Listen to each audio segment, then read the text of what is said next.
শাশুড়ি কবরের সামনে দাঁড়িয়ে এক পুত্রবধূর অভিযোগ, কেমন আছো মা তুমি? উপরে তুমি ভালো থেকো, তুমি নেই আজ 5 বছর হয়ে গেল।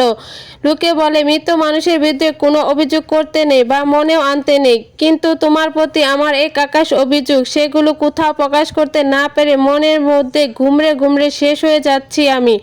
আজ আমি কিছুটা প্রকাশ করে মনের ভাব হালকা করে নিচ্ছি মা।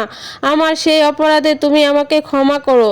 জানো মা, তুমি বিনা দোষে 17 বছরে এক কিশোরীর মন ভেঙে দিয়েছ। তার সব স্বপ্ন তুমি গুঁড়িয়ে দিয়েছ অবেলায়। সংসার জীবন বানিয়েছ তিক্তময়। জীবিত থাকাকালীন এতটুকু শান্তি দেওনি তুমি আমায়। তোমার প্রায় সব প্রয়োজনে এই অকর্মাকে কাজে লাগতো, তবুও তুমি বিন্দুমাত্র স্বীকারোক্তি দেওনি কখনো। তুমি এতটাই নিষ্ঠুরতম মা ছিলে যে গর্ভকালীন একটা মেয়েকে ছাড় দেওনি এই কাজ থেকে। আমার গর্ভকালীন সময় তুমি দিয়েছ এক বড় পাপের সাজা।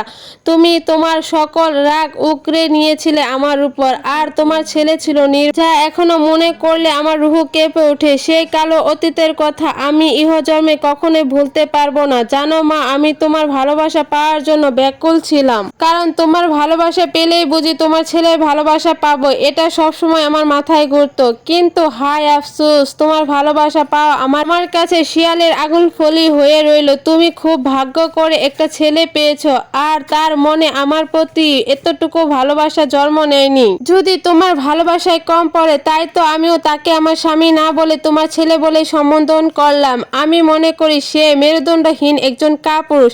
সে কখনোই কারো স্বামী হওয়ার যোগ্যতা রাখে না। সে শুধুমাত্র মা ভক্ত ছেলে হয়ে থাকবে সারা জীবন। চিন্তা করো না মা, তোমার অনুপস্থিতিতে সে আমাদেরকে ভালোবেসে তোমাকে ভুলে যায়নি। তোমার কথা মনে পড়ে সে এখনো কাঁদে, প্রতি কথায় কথায় তোমাকে মিস করে। তুমি খুশি তো মা? এবার জানতে চাইবে না আমি কেমন আছি? শোনো তবে, আমি ভালো আছি মা। তুমি হিনা মা, আমি ভীষণ ভালো আছি। আমি এও জানি এই কথা বলার পর আমি সব থেকে ঘৃণিত পুত্রবধূ হব, তবুও বলবো তোমার মৃত্যুর পর থেকে আমি ভীষণ ভালো আছি।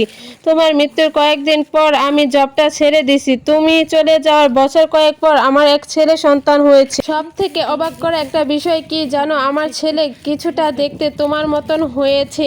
অনেক প্রার্থনার ফল আমার এই ছেলে।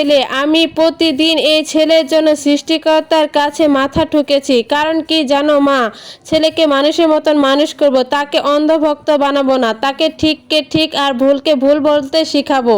তাকে শুধু ভালো সন্তানই নয়, তাকে ভালো স্বামী ও কি করে বন্ধু হয়ে উঠতে হয় তাও শিখাবো, যাতে করে আমার মৃত্যুর পর আমার নামে কেউ অভিযোগ না করতে পারে।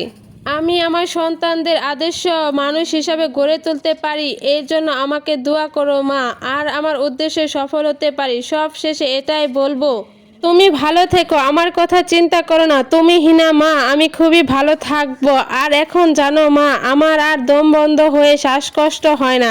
এখন চাইলে আমি প্রাণ ভরে শ্বাস নেওয়া যায়, মুক্ত আকাশে পাখির মতো উড়ে বেড়াতে পারি। 3 বেলা খাওয়া আর ঘুমের সময়ের জন্য কারো বঞ্চনা শোনা লাগে না। তুমি হিনা কারাগার থেকে মুক্ত কয়েদি ছাড়া পেয়েছি আমি। বিশ্বাস করো মা, তুমি বেঁচে থাকাকালীন যে অত্যাচারগুলো আমার উপরে করেছো আমি আজ পর্যন্ত কারো কাছে প্রকাশ করিনি। কেনই বা করব? আমি তো তোমাকে আমার নিজেই মা মনে করতাম। সবসময় আমাকে গরিবের মেয়ে বলে অবহেলা করতা। তোমার করা সেই পুরনো অপরাধগুলো মনে হলে এখনো আমি ঘুমের মধ্যে স্বপ্নে আটকে উঠি। কতটা নিষ্ঠুরতম যন্ত্রণা দিয়েছো তুমি আমায় মা। যাই হোক, এই গল্পটা আমার ছিল না, এই গল্পটা ছিল এক আপুর। তার গল্পটা আজ আমি শেয়ার করলাম। এই গল্প থেকে আমরা একটা জিনিসই শিক্ষা পেলাম, এমন কোনো অপরাধ করব না যাতে করে একটা মানুষের জীবন নষ্ট হয়ে যায় এবং সেই মানুষটা সারা জীবন আমাদের অভিশাপ দিতে থাকে। তাই সবাই এইসব অপরাধ থেকে দূরে থাকবেন, আর এমন কোনো কর্ম করবেন না যাতে আপনার মৃত্যুর পরও সেই কর্মের জন্য সারা জীবন ভোগ করতে হয়। যাই হোক, ভালো থাকবেন সবাই। ধন্যবাদ।